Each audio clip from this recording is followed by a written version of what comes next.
업도깨비의 생활법 18번째 시간입니다. 오늘은 다소 논란이 될 수 있는 주제에 대해서 얘기를 해볼 거예요. 기분상해죄는 처벌할 수 있나? 기분상해죄.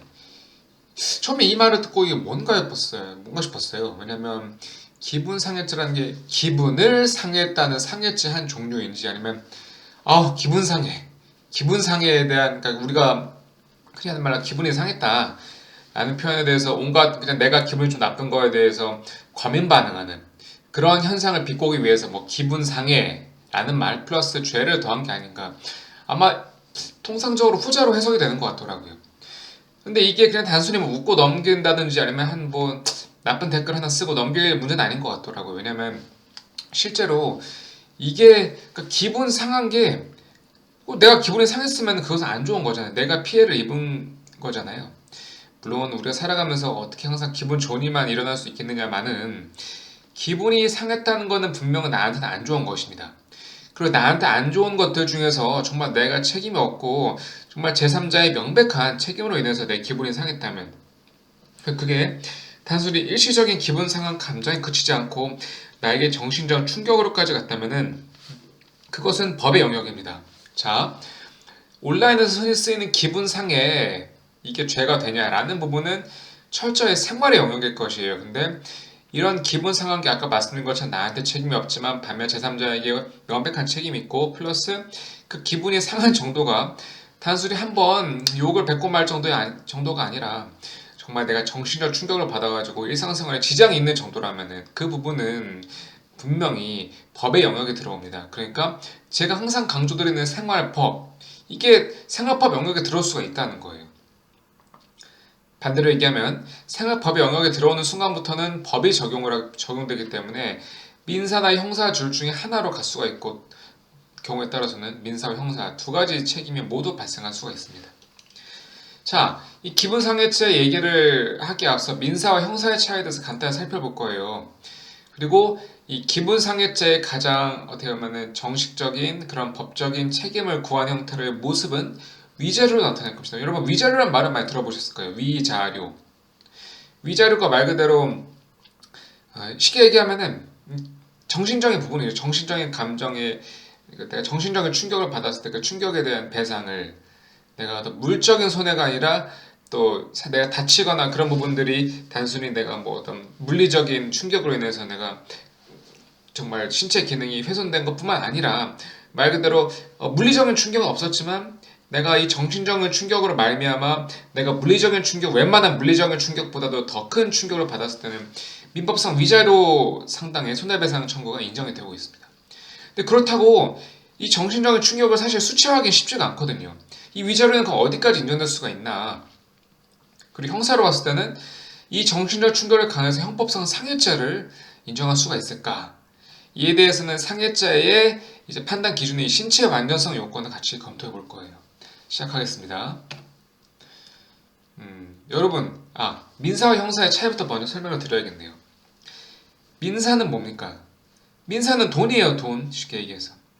내가 민사로 아무리 많은 책임을 진다 할지라도 나는 감옥에 가거나 전과가 생기지 않습니다. 반면 내가 교통사고를 일으켰어요. 교통사고 일으켰는데 당연히 누가 뭐 작정해서 교통사고를 일으키는 사람이 어디 있겠습니까? 물론 고의로 교통사고를 일으키는 경우는 특수상해나 상해죄에 해당할 수 있겠지만은 과실로 그러니까 내가 이 사람의 해를 가할 의도가 없었음에도 불구하고 과실치상, 과실치사, 업무상 과실치상, 교통사고 처리 특례법 치상 이렇게 과실로서도 내가 벌금을 물거나 감옥에 가거나 기타 전과가 생길 수 있는 경우가 바로 형사의 경우예요. 이 민사와 형사는 같이 성립할 수도 있고 하나만 성립할 수도 있고 아예 성립 안 할 수도 있어요. 그러니까 민사와 형사는 완전 별개의 개념이에요. 동전의 앞뒷면입니다. 근데 요새는 뭐 이 민사 형사가 통상 같이 하시죠. 같이 하는데 뭐 어쨌든 민사는 내가 소송을 제기하는 거고 형사는 뭐 고소 고발하는 경우로 이제 시작이 되겠죠. 기분상해죄에서 민사와 형사는 기분상해죄는 민사와 형사 중에서 어디에 속할까요? 아까 말씀드린 것처럼 위자료 영역으로 가게 되면 민사 영역으로 갈 거고요. 이게 어떤 상해죄가 인정될 수 있다고 하면은 이 기분상해죄에 어떤 크게 해당하는 형태로서는 형사적 책임에 문제될 수도 있을 것입니다. 판례를 볼게요. 다시 오랜만에 좀 판례를 들고 나왔어요, 여러분들. 좀 보면은 얘 보면은 상해는 피해자의 신체의 완전성을 훼손하거나, 그러니까 말 그대로 내가 뭐 멍들거나 부러지거나 뼈가 긁히거나 이런 것도 신체의 완전성을 훼손하거나 생리적 기능의 장애를 초래하는 것. 이 생리적 기능의 장애, 그러니까 생리적 기능이라고 하면 내가 너무 충격을 받아가지고 기절을 한다거나, 내가 며칠간 식사를 못 한다거나, 내가 대소변을 잘 못 가게 된다거나, 이런 생리적 기능에 대한 장애도 이제 신체 완전성을 훼손했다고 봐서 상해죄에 해당이 되는데, 그래서 중요한 거는 반드시 외부적인 상처가 있어야 되는 건 아니고, 여기서 생리적 기능엔 육체적 기능뿐만 아니라 정신적 기능도 포함된다. 그러니까 반드시 외부적인 상처가 있어야 되는 거 아니에요. 그러니까 까지거나 뼈가 부러지거나 이럴 필요는 없고요. 정신적 기능, 나의 신체의 완전성을 구성하는 여러 가지 기능도 있을 거 아니에요. 이 중에서 정신적 기능에 대한 훼손만으로도 상해죄가 인정될 수가 있습니다. 그래서 대표적인 게 정신과적 증상의 외상후 스트레스 장애가 PTSD거든요. PTSD. 이 PTSD가 이제 형법상 상해에 해당될 수가 있다고 본 사례입니다. 이거 되게 옛날 판결이에요. 98년도에 나온 판결인데요. 물론 일반 상해가 아니라 이제 성폭력 범죄 처벌, 특례 처벌 및 보호자, 피해자 모든 경우 보니까 성범죄 중에서 성범죄로 인해서 상해를 일으켰을 때 그 상해가 뭐 성기 근처라든지 아니면은 몸에 있는 물리적인 기능의 훼손뿐만 아니라 이 PTSD 같이 정신적 기능을 훼손한 상해도 이제 상해로, 형법상 상해로 볼 수 있다는 건데, 이 논리를 확장시켜 봤을 때는 성범죄가 아니라 일반적인 범죄에서 내가 정말 타인의 가해 행위로 인해서 정신적 기능이 훼손이 됐다 싶으면은 이것도 상해죄에 해당할 수가 있게 되겠죠.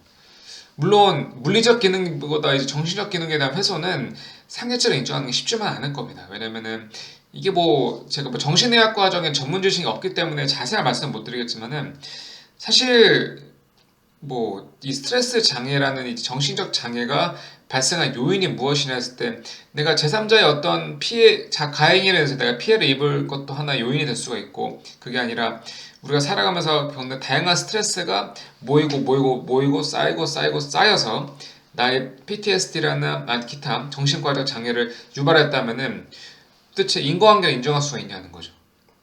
예를 들어서 내가 길을 가다가 제3자 대중교통 안에서 내가 정말 미친 사람으로부터 거의 30분 내내 윽박지름과 욕설을 당했어요. 물론 욕설을 한 거에 대해서는 별도로 모욕죄로 처벌할 수 있겠지만은, 나아가서 그게 내가 귀 바로 옆에다 두고 엄청 큰 소리를 30분 동안 사람 10,000원으로 가득한 지옥철에서 30분 내내 내 귀 옆에서 소리를 지르고 하는 것 때문에 내가 엄청난 상해를 입은 거죠. 왜?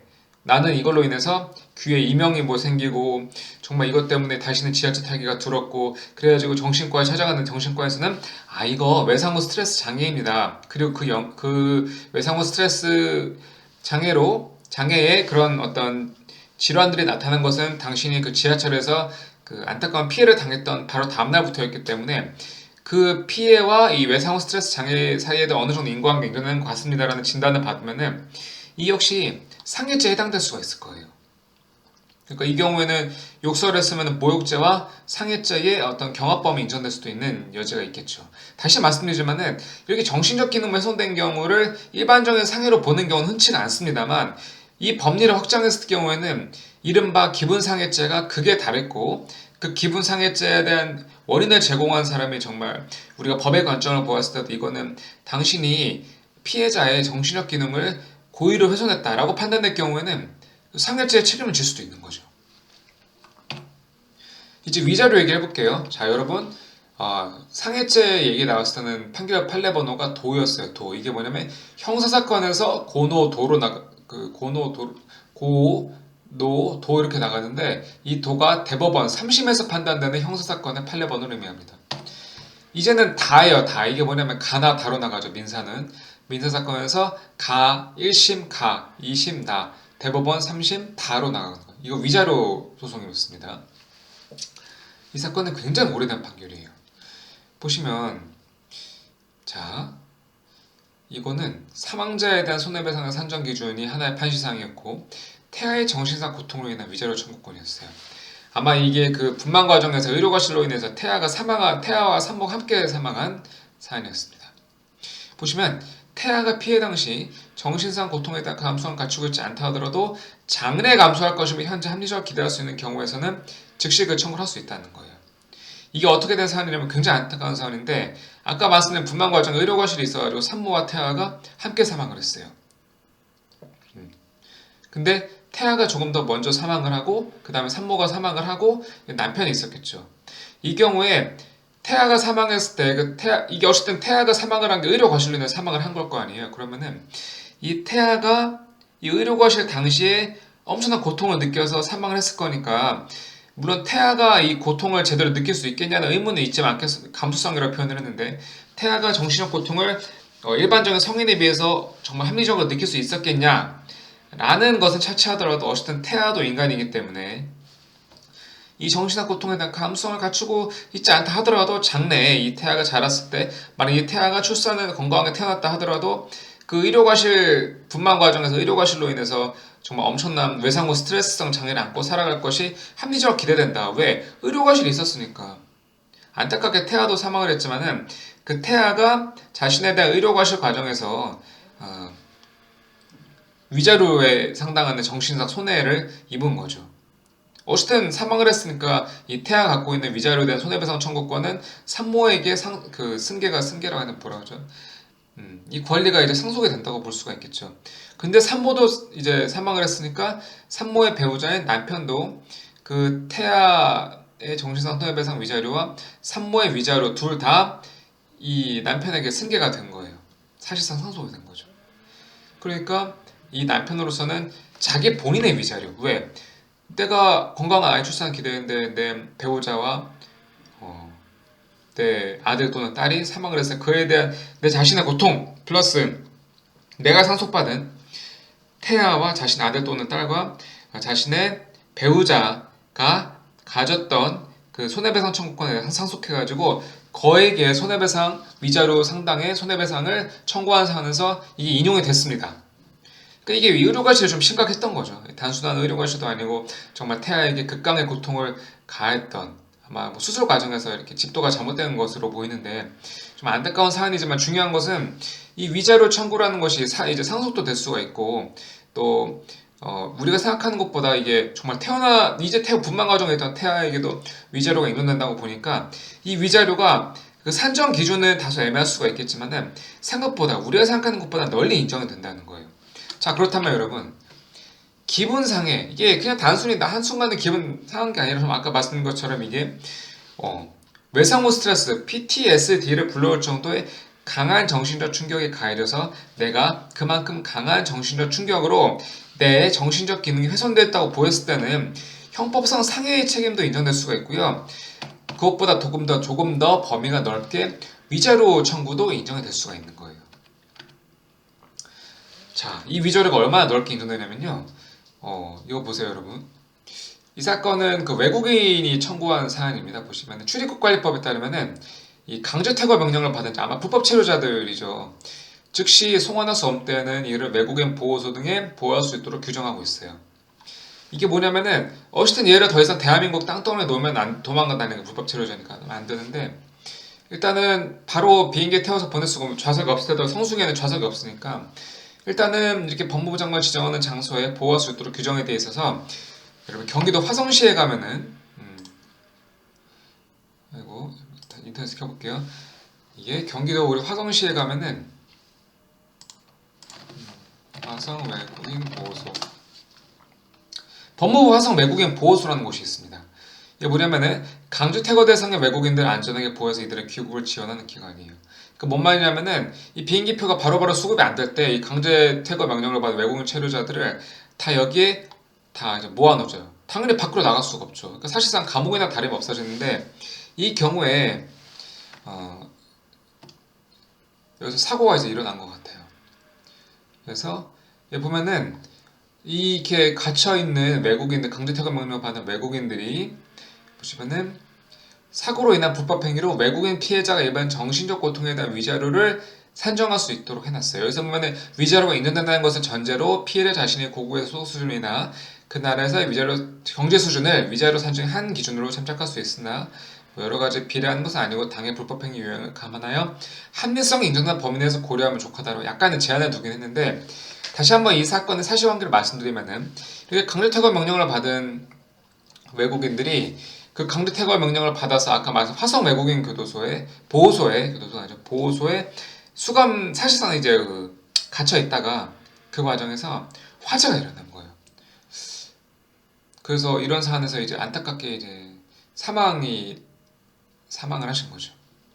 어쨌든 보면은 정확히 말하면 이 판결을 청구한 것은 아마 외국인의 유족이었을 겁니다. 왜? 사망을 했으니까. 그래서 보시면은 그러한 피해자의 유족인들 외국인으로서 외국에 거주하고 있는 경우, 어쨌든 외국인이지만 우리나라에서 소송을 제기하는 것은 문제가 되지 않기 때문에 이 위자료를 청구를 했거든요. 위자료를 청구를 했을 때 보면 피해자가 입은 정신적 고통이에요. 정신적 고통은 두 가지로 나눌 수 있을 겁니다. 첫 번째는 아마 이 강제퇴거 명령을 받았을 때 외국인 보호소에 수감되는 것 자체는 응당 체가 불법 체류를 했으니까 응당 이제 견뎌야 될 어떤 책임의 감내 범위에 있는 것이겠지만, 그 과정에서 나중에 화재로 안타깝게 목숨을 잃긴 했지만 그 과정에 여러 가지 불법 행위가 이루어졌을 거예요. 왜냐면 과밀 수용이라든지 인권 침해라든지 폭행, 협박, 폭언 이런 부분들에 대해서는 정신적 고통의 한 축으로 인정될 수가 있고, 또한 결국 뭐 화재나 이런 안전사고로 인해서 사망했을 때 당시의 고통에 대한 정신적 고통도 있을 거예요. 자, 이러한 경우에도 위자료가 인정이 되고, 보시면 다 이제 다로 돼 있죠. 이게 사건 번호가. 그러니까 손해배상 민사로 청구가 됐을 겁니다. 만약 이 사건에서 뭐 다행히 사망하지 않는다 하더라도 이 외국인 보호소에서 겪었던 온갖 인권 침해 행위들이 그 외국인 본인에게는 너무나 큰 정신적 고통으로 남아서 아까 말씀드린 그 외상후 스트레스 장애 PTSD의 한 형태로 진단을 받고 그 진단 결과가 객관적으로 인정이 되는 정도의 진단이라면은 이거 상해죄에 해당할 수도 있어요.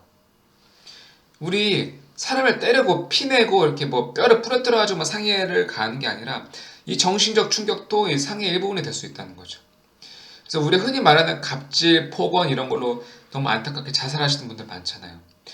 이런 경우에도 뭐 민사상 당연히 위자료 청구들은 다 하셨겠지만 이거 정말 단순히 한번 뭐 때려서 피내는 것보다 정말 며칠, 몇 날, 몇 달, 몇 년을 걸쳐서 폭언, 스트레스를 가함으로 인해서 정신적으로 사람을 못 살게 구고 극단적 선택을 이루게 하는 것이 과연 민사로만 해결해야 될 문제인 거지, 아니면은 형사적으로도 처벌될 수 있는 문제로까지 발전을 하고 공론화를 시켜야 되는 게 아닌지에 대한 그런 의문이 저는 갖고 있습니다.